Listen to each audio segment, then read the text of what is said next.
Welcome on in and gather round, gang. It's time for some more Total War Warhammer 3 news. Creative Assembly has just released another Hotfix dev blog. This time I'm going over Hotfix 6.3.4 in the preview, so let's dive right on in and see what's going on. Hey folks, following the fix for last week's FLC issue, we promised to keep you updated on our direction of travel towards the next game update. This week we've continued our work on building out fixes and improvements that'll form the foundation of what we're internally calling 6.3.4. We start our testing on this update later this evening, continuing through the weekend and right all across next week. We're currently not locked in on the release date for 6.3.4, but we have soft targeted its release for November 6th before the DLC releases. We hope that you'll understand our testing phases for significant changes is often extensive and can cause us to make changes to release dates or even make further revisions to what we include in the update itself over the course of testing. I'm happy to shed as much light as possible today on what our top focuses are and suspected fixes based on where we stand today. Please expect some changes to the below between now and 6.3.4's release. What I'm sharing today is pretty raw information, hot from the ovens, but all things we're happy to chat about. Yes, but the hot bread is the best kind. What key issues are we looking to address in 6.3.4? Idle armies on the campaign map, which is amazing. Chaos Dwarf recruitment issues, which we've all seen that they have very hard issues, or very, let's say, difficulties actually getting in some stronger armies. All we see really is a bunch of laborers. Then we've got Goldfag idle AI campaign behavior, which I've seen a couple times. He does just tend to get wiped out in the first few turns, doesn't he? So nothing for the master mercenary to actually do except for get clothesline. Before we get to breaking down our progress on these three key issues, it's important that I highlight where we are in the earliest stages of testing. As we read below, we have different levels of confidence on these three key issues, which may see us change up what's included in this hotfix. If we make those changes, you will hear from me as soon as we make that decision.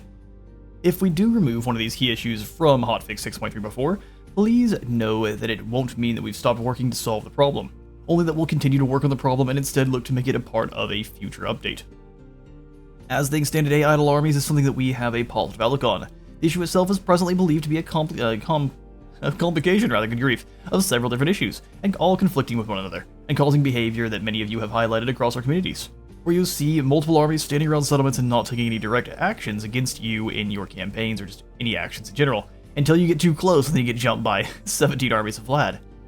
We've looked to address problems we've discovered in the ways which campaign AI is prioritizing defensive tasks too aggressively. A lovely bit of Friday irony for you there. A specific issue where the vampire accounts that often saw them get tied up in odd recruitment logic, similarly to what we've seen with the Elizabeth and Tomb Kings, and instances of factions who sit idle while surrounded by allies, despite having valid enemy targets in more distant provinces. Yes, but they don't really do that when they're surrounded by allies that are AI. It's only when they're surrounded by you as the ally. It languishes around settlements instead of engaging with all the tools in the toolbox. There's no guarantee we'll have a solution for this last one in time for 6.3.4, but we're looking at it and we'll keep you updated on our progress. Well, that is glorious. Anytime you can fix up things like armies not doing what they're supposed to, the recruitment issues, and then Goldfag, we'll see how they're... This one, I'm guessing because it's number 3, is the one they're least confident about, so let's read on. In spite of the complicated web of problems that contribute towards some of these remaining campaign AI issues, we presently believe that fixing the issues detailed above will significantly reduce, though likely not entirely remove, instances of idle armies from occurring in your campaigns. Testing over this weekend and through the next week will start to paint us a better picture on how effective our changes are proving. Initial tests are showing a positive sign, but we are in a very early stage of that testing.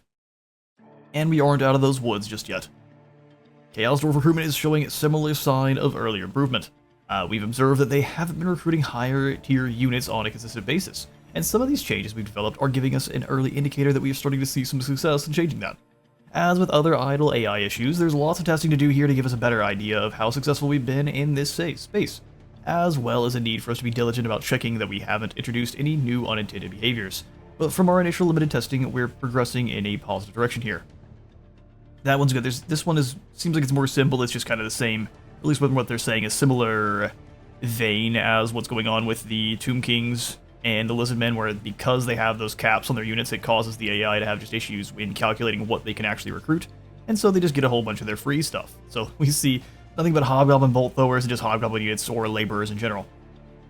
Finally, Goldfag has their campaign AI reviewed, and has now started to show consistent interaction with campaigns. All of the three key issues listed here, this is the one that we're most confident, that we're currently making a good improvement on, but still something will require a lot more testing and plenty of careful study on Goldfag's impact in a campaign. As of today, he's properly attacking and expanding his territory, but we've had a few early tests that raise concerns that he's prone to enter a state of mega bonk and can often be found to act as quite a menace to anyone within reach. That's because he's a monster. His campaign, he is an absolute monster, and plus the AI gets so much kind of cheat income anyway. The amount of money you can make with Goldfag is absolutely insane, and so you can build up your camps way faster. Oh, we've got some crows going by. You can build your camps up way faster than with any other, with what it seems like with any other ogre campaign for sure. Let's get back to it though. Making a change to Goldfag to get him active is a good first step. We're going to be doing some further balancing as part of this process to ensure he doesn't get out of hand, and hopefully they just do that balancing on the AI side and not to full old poor Goldfag. But it does seem like the past couple AI factions have been, let's say, overtuned. They're very strong. Goldfag is incredibly powerful, and Skulltaker is so strong that his campaign is just a walk in the park. Moving on though, before I move on to chat about the other fixes and improvements, we're also looking to make in 6.3.4. I'll call out that right now our testing is largely focused around new campaigns, and a lot of confidence we have today is born from testing in this condition. And a lot of the new campaigns do have issues because they're trying to stray away from kind of the normal campaign, let's say the campaign loop of just conquer territory, expand, and keep building up your armies. Goldfag and, let's say, the Changeling and such, a lot of the ones that actually aren't working as proper are the ones that don't really run that normal campaign experience.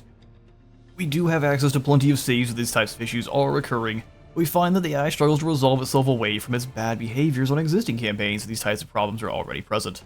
Building out fixes that would allow for existing saves to convert into healthier states is likely something of a distant stretch goal for us, and this is something I kind of expected, and you all shouldn't expect they're going to have this update fixed and have all these kind of background problems that are like deeply in the core of these factions fixed, and you're going to be able to keep your campaigns going. So that's just one of those things that, oh no, you have to restart a new campaign. We're currently forecasting that to make the most of the improvements we're looking to make in 6.3.4, a new campaign start is likely to provide the best possible experience, and I don't have a single problem with this, and no, I don't think anyone should either. What are we looking at for 6.3.4?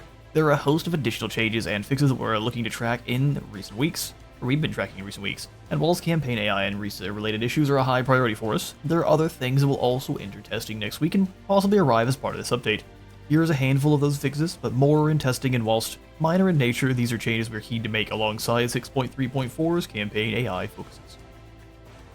First up, we have Iron Man mode now. Autosaves on a mission is issued, which will protect progress in multi-stage missions, and you may see more autosaving as a result.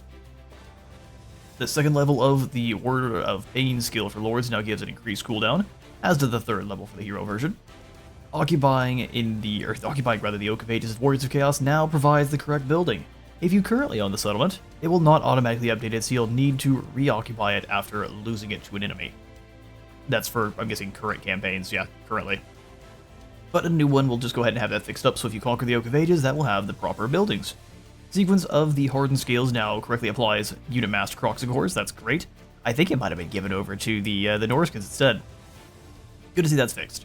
Blades of the Blood Queen for Hargoneth Executioners now have, or the Hargoneth Executioners rather, now have the correct melee attack. Huh. Hideous Visages trait provides fear as well as terror. This seems, okay, so I'm going to go back to this one. This one seems like this should have been just a quick, like 2 seconds in the code to fix this one, but fair enough. Hideous Visage trait provides fear as well as terror. Oxyottl's Inner Sanctum buildings now give the correct benefits. Good grief, poor Oxyotl. The big name Noblar Kicker now correctly unlocks with Noblar Flingers in your army, and then Cave Painter can now be equipped by Goldfag Maneater, Camp Tyrants, and Paymasters. Interesting. So a follower that they, I guess, should have been able to have, but just weren't. I'm glad to see this is a fix, but a couple of these are just things that seem like they're very simple, but I guess they're not for one reason or another. There'll be further updates and amendments that we're looking to make as we progress through our testing, so do expect further comments from myself and the community team as we regroup from the weekend, as well as return to our usual schedule of live streaming next week over on our Twitch and Total War Live YouTube next week.